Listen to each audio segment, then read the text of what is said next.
Hello friends, जो SSC GD का हमने जो सीरीज स्टार्ट किया था ये सभी एग्जाम में काम आएगा। ठीक है ना, ये सभी एग्जाम में काम आएगा, लेकिन ये एक्चुअल में जो है एसएससी जीडी का क्वेश्चन है। ठीक है, तो ये सीरीज जो हमने स्टार्ट किया था उसको जो है आगे बढ़ाते हैं। हम जो है समझ के करेंगे, कभी भी जो है क्वेश्चन कर रहे हैं तो समझ के करना है, याद करने के चक्कर में नहीं रहना है, समझना है मेथड को और उसको जो है करने का प्रयास करना है। ठीक है, तो चलिए देखते हैं क्या है। राजेश जो है दफ्तर से अपने घर की ओर, ठीक है ना, सॉरी, घर से जो है दफ्तर जाता है।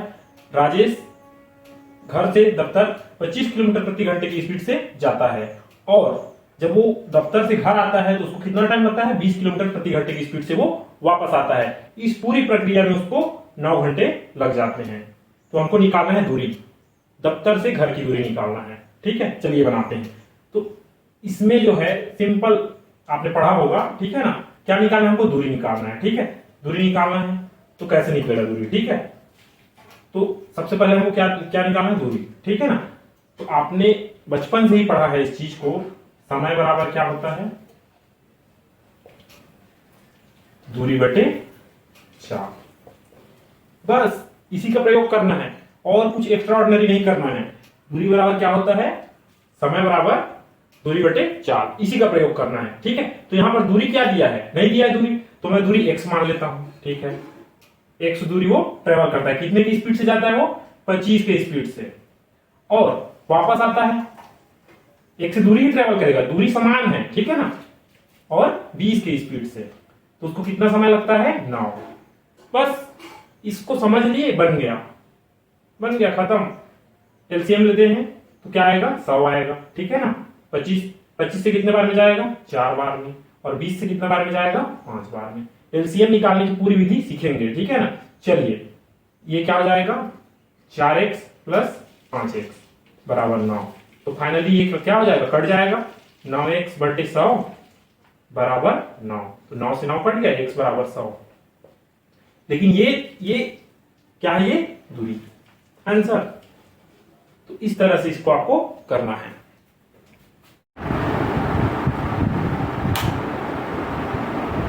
चलिए फ्रेंड, दूसरा क्वेश्चन देखते हैं। क्या दिया दूसरा क्वेश्चन, अनिल, दीपक और दिनेश मिलकर एक कार्य को 35 दिन में करते हैं। ठीक है, और उसी कार्य को अनिल और दिनेश मिलकर 60 दिन में पूरा करते हैं। ठीक है, तो आगे क्वेश्चन पूछा है कि सिर्फ जो है दिनेश अकेले कितने दिन में काम को करेगा। ठीक है, इसको मैं जो इसका पहला वीडियो बनाया था मैंने, ठीक है, सीरीज 1, उसमें भी एक्सप्लेन किया था। सबसे पहले क्या करना है, हमको एलसीएम निकालना है। ठीक है, चलिए निकालते हैं एलसीएम। मैं अलग से एलसीएम निकाल के बताता हूं आप लोगों को निकालना कैसे है। तो 35 और 60 का एलसीएम निकालते हैं। ठीक है, ये किससे मिलकर बना है, 7 और 5 से, दोनों अभाज्य संख्या है। ठीक है, और यहां पर क्या है, 12 और 5। ठीक है, मैं क्या बताया था, सबको लेना है। ठीक है, तो इसका एलसीएम क्या आ जाएगा, 7, 5 और 12, ये आएगा। गुना करने की कोई जरूरत नहीं है फिलहाल। ठीक है, आगे देखते हैं, बाद में करेंगे गुना। ठीक है, तो ये क्या है हमारा एलसीएम। ठीक है, एलसीएम मीन्स क्या होता है, टोटल वर्क। ठीक है, एलसीएम मीन्स क्या है, ये टोटल वर्क है। टोटल वर्क कितना है, 7 गुणित 5 गुणित 12। ठीक है, गुना मत करो, क्यों बोल रहा हूं, आगे समझ आएगा आपको। ठीक है, अब क्या करना है आपको, 35 से इसको डिवाइड करना है। ठीक है, चलिए 35 से डिवाइड करेंगे तो 7 पंचे 35, ये खत्म हो जाएगा, बचेगा क्या, 12। मतलब ये तीनों एक दिन में 12 काम करते हैं। ठीक है, एक दिन में कितना काम करते हैं, 12 काम। उसी तरह ये दोनों एक दिन में कितना काम करते हैं, तो 60 से डिवाइड करेंगे तो ये दोनों खत्म हो जाएगा, 7 बचेगा। समझ रहे हैं कि ये दोनों मिलकर एक दिन में इतना काम करते हैं, 7 काम करते हैं। टोटल काम इतना है, एक दिन में कितना काम करते हैं, 7 काम। ठीक है, चलिए आगे। अब हमको निकालना क्या, ये निकालें, ये वाला डी। ठीक है, मतलब दीपक का काम निकालना है। चलिए घटाते हैं, तो घटाइए, तो घटाएंगे तो ए कट जाएगा, डी डी कट जाएगा, क्या बचेगा, दीपक ही बचेगा। यहां घटाइए तो यहां घटेगा, घटाएंगे क्या बचेगा, 5 बचा। 5 से इसको भाग देना है। ठीक है, जो टोटल वर्क है, ठीक है, टोटल वर्क है, टोटल वर्क क्या क्या है, 7 गुणित 5 गुणित 12, ये हमारा टोटल वर्क है। 5 से भाग देंगे, कट जाएगा, 12 सत्ते 84, आंसर। इसको थोड़ा सा सीखने का प्रयास करिए, विधि बहुत ही अच्छी विधि है और ये आपको बहुत हेल्प करेगा। ठीक है, तो ये आपका आ गया आंसर। चलिए आगे देखते हैं तीसरा नंबर क्वेश्चन क्या है। तीसरा नंबर क्वेश्चन है कि चक्रवृद्धि ब्याज की दर से कोई धनराशि 3 वर्ष में 15 गुना हो जाता है, वही धनराशि कितने वर्ष में 125 गुना हो जाएगा। ठीक है, प्रश्न को समझ लीजिए, ये बहुत इंपॉर्टेंट क्वेश्चन है। हम इस पर डिटेल में चर्चा करेंगे, जब टॉपिक पढ़ेंगे तो डिटेल में चर्चा करेंगे। यहां कैसे करना है उसको समझ लीजिए।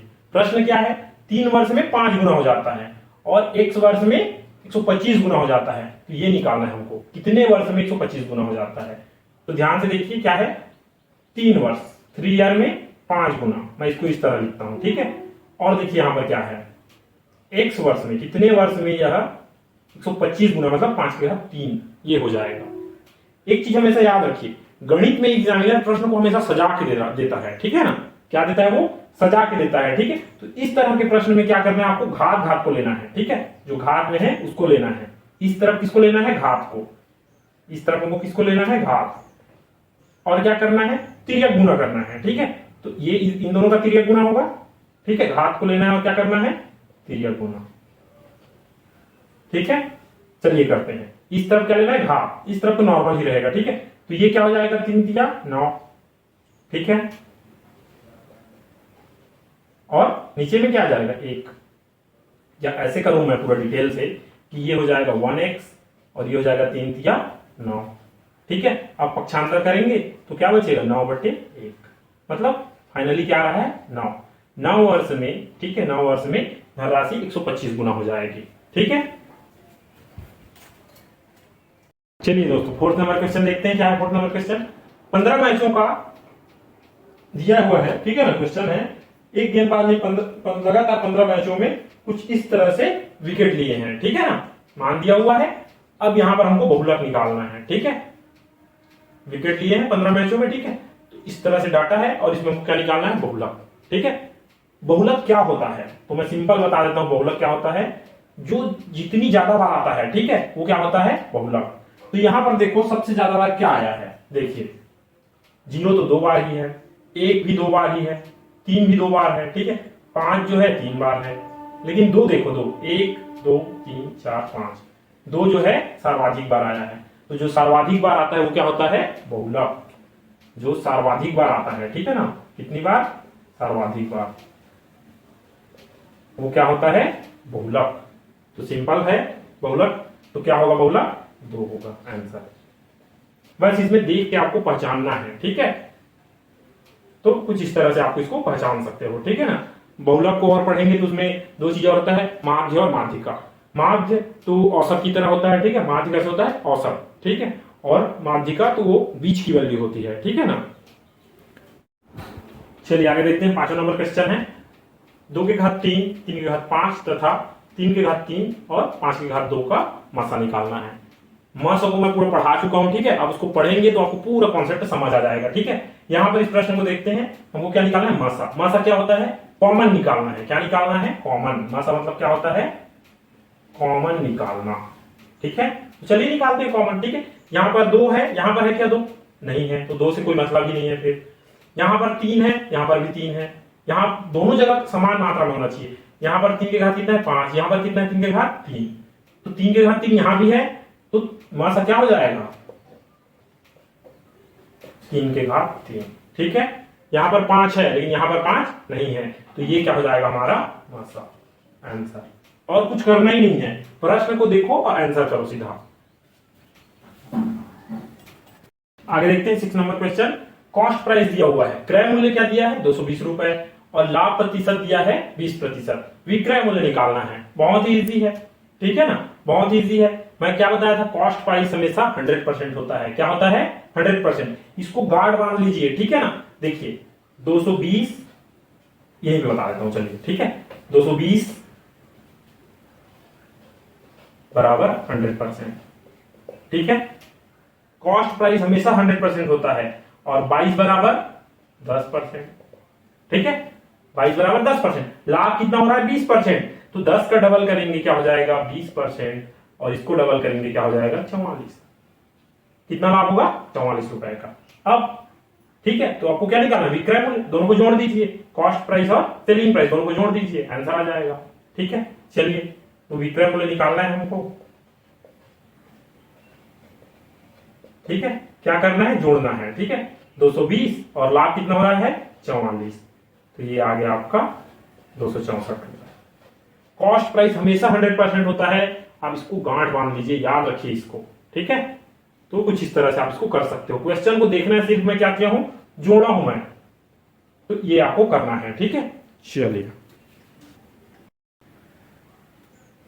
चलिए आगे देखते हैं। 7 नंबर क्वेश्चन है, क्या है देखिए। 10 सही 1/3 भागित 5/3 का 10 प्लस 14 भागित 3 ऋण 1, इसको जो है करते हैं। ठीक है, यहां पर क्या लगेगा, बोर्ड मास का नियम। ठीक है, बोर्ड मास का नियम आपने पढ़ा होगा। बोर्ड मास का नियम क्या बोलता है, सबसे पहले ब्रैकेट को सॉल्व करना है।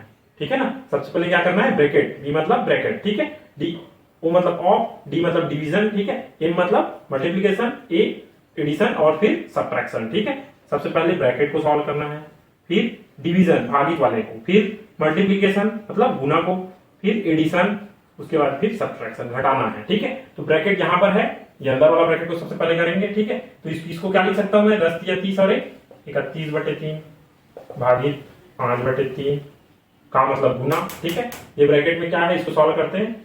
10 प्लस 14/3 ऋण 1, कुछ नहीं होता क्या है, 1। ठीक है, यहां पर क्या लेंगे, एलसीएम। ठीक है, चलिए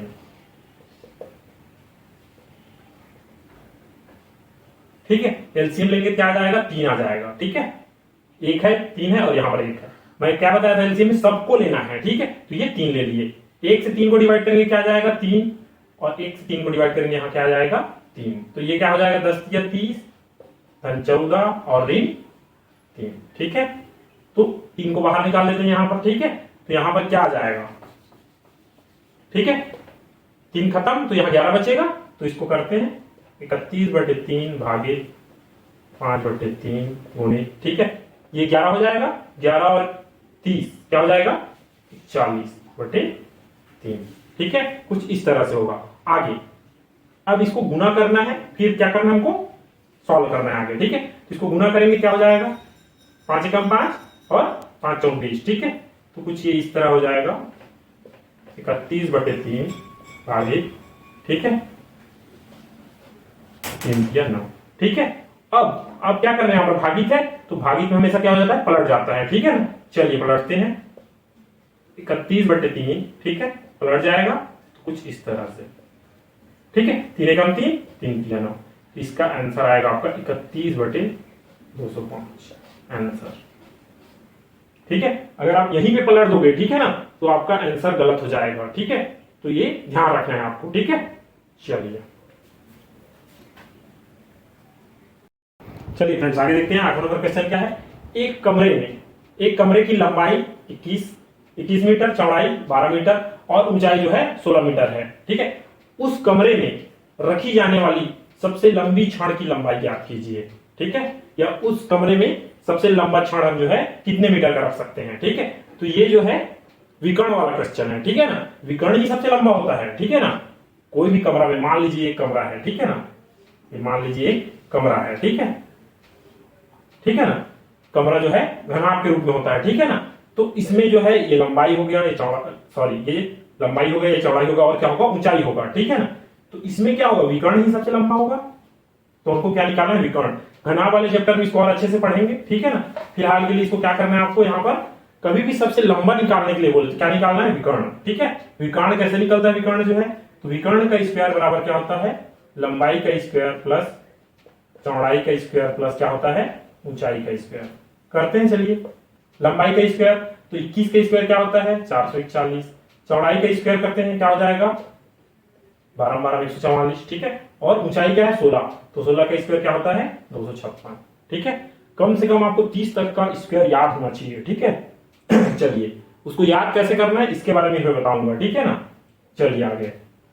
6 4 10 और 1 11, 5 4 9 और 9 और 4 13। ठीक है, एक हासिल आया था। ठीक है ना, तो हो जाएगा 4 4 8 और 6 14 का 4। ठीक है, उसी तरह से 4 और 1 5 2 7 और एक हासिल आएगा। ठीक है ना, ये हो जाएगा 8। ठीक है, विकर्ण का स्क्वायर। ठीक है, तो मैं ऐसे लिख सकता हूं इसको, विकर्ण का स्क्वायर बराबर 29 का स्क्वायर, ये 29 का स्क्वायर है। ठीक है, सॉल्व करेंगे तो क्या निकलेगा, विकर्ण विकर्ण बराबर 29, ठीक है, या उस कमरे में, ठीक है, 29 मीटर जो है लंबा क्षण जो है रखा जा सकता है, ठीक है। तो कुछ इस तरह से आप इसको सॉल्व करेंगे।